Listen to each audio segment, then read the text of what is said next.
Ya Allah, bila pernikahan ini baik untukku, untuk duniaku, untuk akhiratku, untuk keluargaku, maka mudahkan dan lapangkan jalannya. Bila ternyata pernikahan ini tidak baik untukku, untuk duniaku, untuk akhiratku, untuk keluargaku, maka persulit dan jauhkan.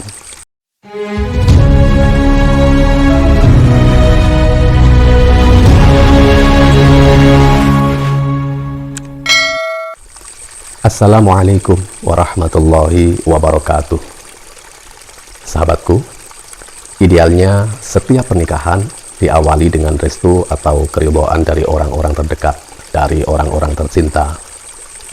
Orang-orang terdekat itu misalnya orang tua, sanak saudara, atau putra-putri sekiranya memang sudah ada.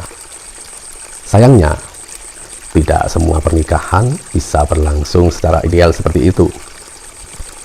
Dalam banyak kejadian, pernikahan menjadi berkurang kebahagiaannya atau bahkan terhalang karena persoalan restu atau keridhaan ini.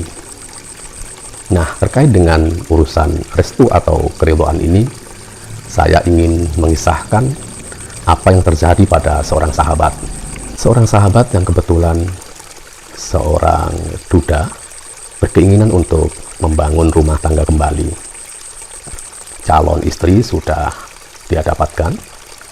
Sayang, persoalan muncul ketika dia menyampaikan keinginan menikah itu kepada putra-putrinya. Ternyata putra-putrinya menolak keras keinginan dari sahabat saya itu dan bahkan menyampaikan ultimatum, menyampaikan pilihan yang sangat dilematis bagi sahabat saya itu, yaitu memilih menikah atau kehilangan anak. Tentu ini pilihan yang tidak mudah. Siapapun ketika dihadapkan dengan pilihan-pilihan seperti itu, saya yakin tidak akan bisa memilih dengan happy. Nah, sahabatku, di video kali ini saya ingin membincangkan apa sih yang sebaiknya dilakukan apabila kita menghadapi kejadian atau kasus yang serupa dengan sahabat saya itu. Sebelum membincangkan tentang langkah-langkah apa yang sebaiknya kita lakukan, ada baiknya untuk disampaikan bahwa sebenarnya persoalan restu atau keridhaan anak tidak berpengaruh atau menentukan syah atau tidaknya sebuah akad nikah. Kenapa? Karena ridho atau persetujuan anak tidak menjadi bagian dari syarat atau rukun pernikahan. Tetapi tentu bicara pernikahan tidak hanya berbicara tentang syah atau tidak. Berbicara pernikahan tentu akan berbicara tentang bagaimana sebuah rumah tangga itu bisa menjadi ladang kebaikan, menjadi ladang kemanfaatan, dan menjadi ladang berkah. Bukan hanya untuk para mempelai itu, tetapi tentu untuk orang-orang terdekat. Karena itu, kemudian menjadi penting tidak hanya bicara tentang syah atau tidak, tetapi juga bicara tentang bagaimana proses pernikahan itu bisa dilewati secara arif dan tepat.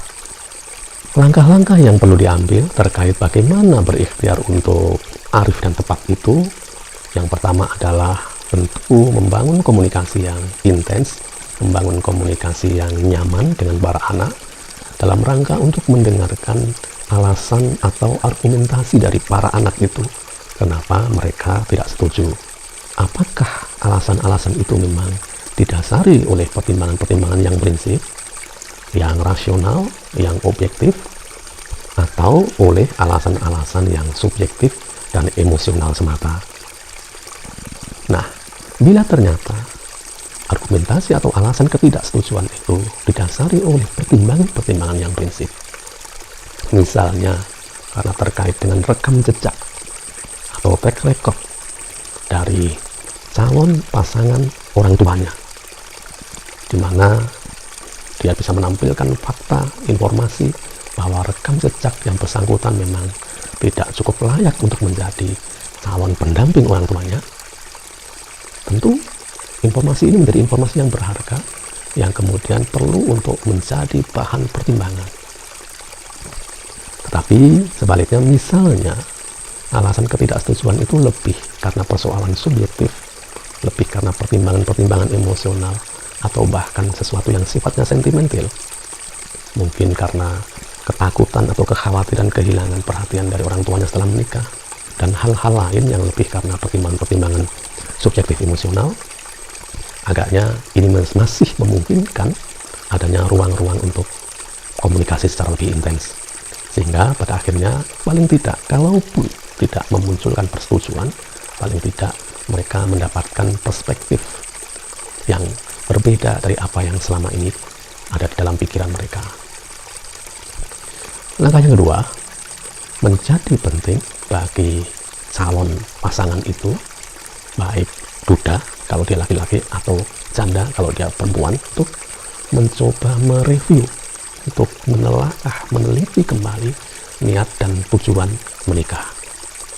Sesungguhnya nikah ini mau apa? Apakah menjadikan pernikahan ini hanya sekedar sebagai tempat atau kesempatan untuk bersenang-senang?